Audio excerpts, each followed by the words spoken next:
l'impunité, les détournements, la corruption ont malheureusement élu domicile au sein de notre justice. Et il sera ainsi difficile de pouvoir impulser le développement de notre République sans toucher de fond la réforme de la justice. Donc, il nous faut du courage, il nous faut de l'audace, puisque nous n'avons que ce pays, de nous regarder en face et de nous dire les problèmes c'est à tel niveau et la thérapie est là. Et accepter que cette thérapie soit administrée de manière ferme, claire et sans faille, Excellence, Monsieur le Président de la République.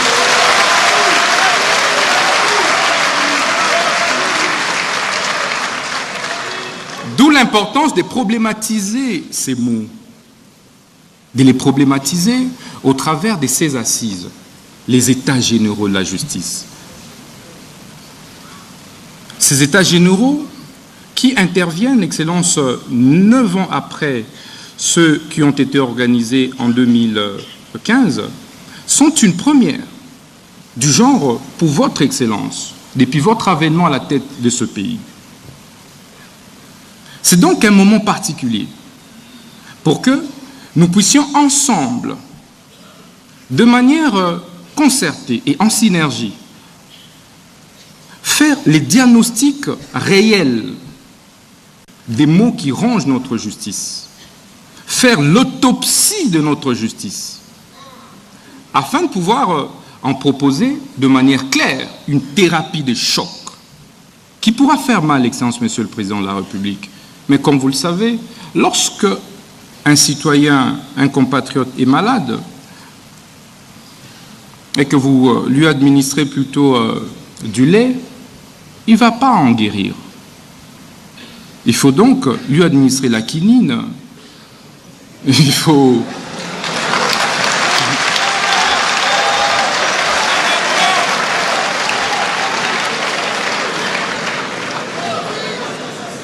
Excellence, Monsieur le Président de la République, lorsque vous avez une plaie et que vous mettez du sucre sur cette plaie-là, elle ne va pas guérir. On ne met pas du sucre sur une plaie. Ça fera mal, mais il faut administrer de la thérapie des chocs. Ces assises, Excellence, vont se dérouler du 6 novembre au 13 novembre. Et ils ont été organisés et seront organisés en 3 phases. La première phase a consisté, évidemment, comme le président de la Cour constitutionnelle, le président du Conseil supérieur de la magistrature l'a dit, en l'évaluation des États généraux de 2015. Ça a déjà été fait à Zongo, dans le Congo central. La deuxième phase, qui constitue, Excellence, Monsieur le Président, la particularité de ces États généraux, ce sont les consultations populaires. Contrairement aux dévanciers, ces États généraux ont requis l'implication, la participation du citoyen lambda, de la maman maraîchère, du justiciable de la rue, de cette femme veuve, de cet enfant orphelin, mais victime d'une spoliation de sa maison parce que son père est décédé et qu'il n'a donc aucune protection, et que les oncles sont arrivés, et que certains avocats sont intervenus, et que certains juges, certains huissiers, certains greffiers sont intervenus pour pouvoir participer à l'expropriation ou spoliation de cette maison. Voilà la victime de la justice que nous avons associée à ces consultations. Et troisième phase, sont ces assises proprement dites, qui vont se dérouler ici, dans ce majestueux cadre de centre financier, et qui vont se clôturer le 13 novembre au Palais du Peuple. Pourquoi Palais du Peuple? Parce que la justice est rendue au nom du peuple et exécutée au nom du chef de l'État, que vous êtes le magistrat suprême.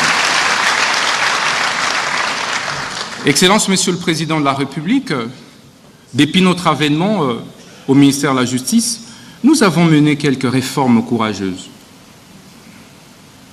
Des réformes et des actions, des initiatives parfois douloureuses. Parfois, nous nous sommes posé la question, doit-on continuer ou reculer? C'est ici les lieux de vous remercier, du fond du cœur. N'eût été votre soutien inlassable, je démissionnerai du gouvernement, Excellence, Monsieur le Président.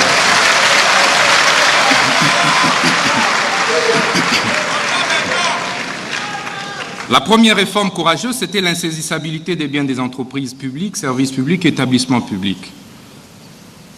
Aujourd'hui, le taux des saisies exécutions contre nos entreprises publiques a sensiblement baissé et nous avons réussi à sauvegarder les biens et fonds des entreprises, services et établissements publics.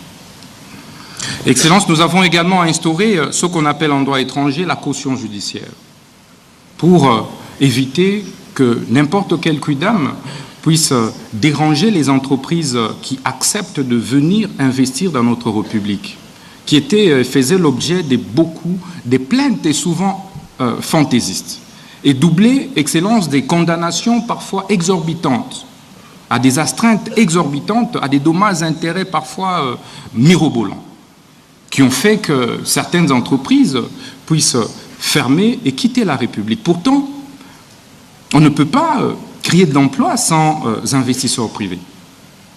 Et donc, ça a été notre devoir, sous votre impulsion et vos instructions, de pouvoir réformer sur ce plan-là.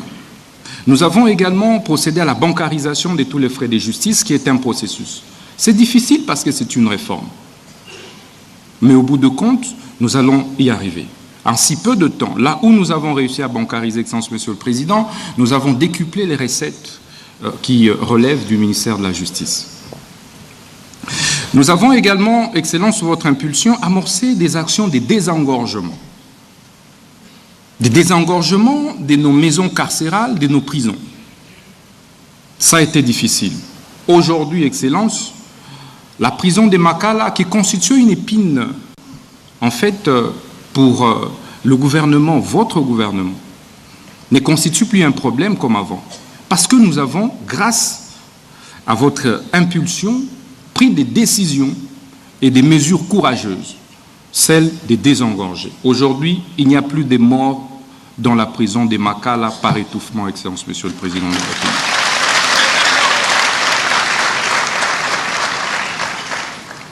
Nous nous sommes également employés, Excellence, à assainir les exécutions des décisions de justice. Il y avait trop de désordre.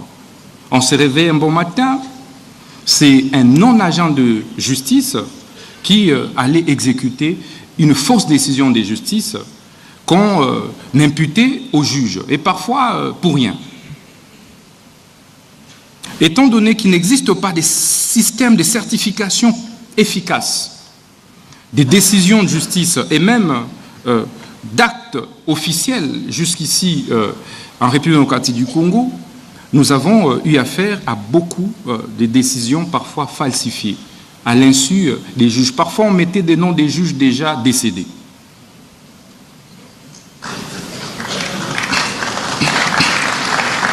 Excellence, Monsieur le Président de la République, aujourd'hui, les taux des exécutions barbares dans la ville de Kinshasa a systématiquement baissé.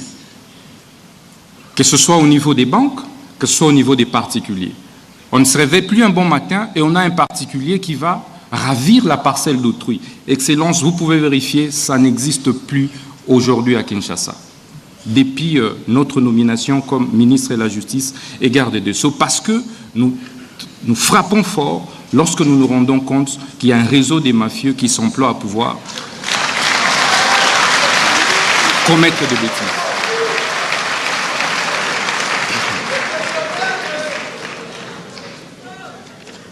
Excellence, Monsieur le Président de la République, ce n'était qu'à titre indicatif. Nous avons mené des réformes aussi bien au niveau des services des cultes et associations, comme vous avez suivi. Aujourd'hui, nous avons supprimé l'F92 et nous accordons des personnalités juridiques aux églises et nous avons instauré les systèmes d'identification de tous les pasteurs. C'est en cours pour pouvoir, Excellence, Monsieur le Président de la République,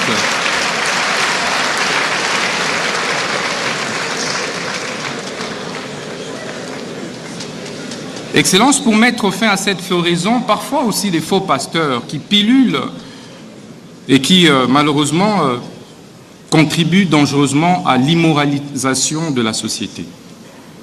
Nous allons donc exiger un permis de culte pour tout celui qui devra se présenter devant ses paroissiens ou ses fidèles. Excellences, Monsieur le Président de la République, vous permettrez de ne pas abuser de votre temps pour chuter.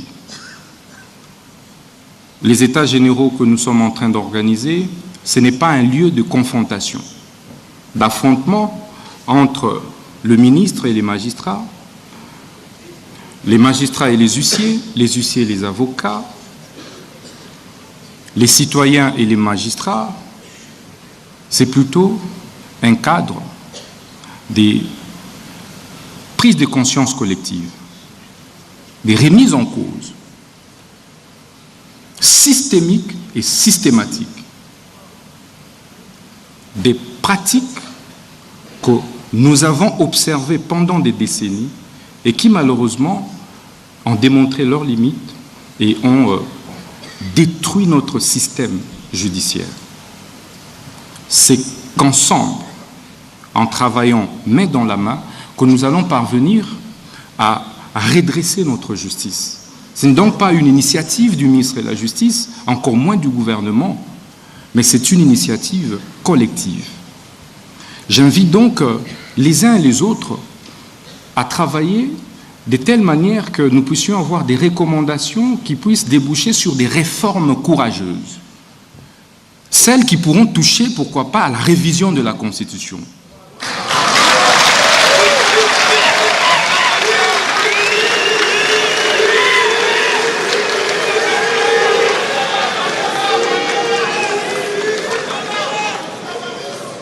Parce que, Excellence, Monsieur le Président de la République, comme disait Rouvillois, les constitutions ne sont pas des tentes dressées pour le sommeil. Tout comme les lois, elles sont appelées à s'adapter aux réalités de la société. Nous mettrons donc en place un comité de suivi et d'évaluation des recommandations de ces États généraux. Je dis et je vous remercie.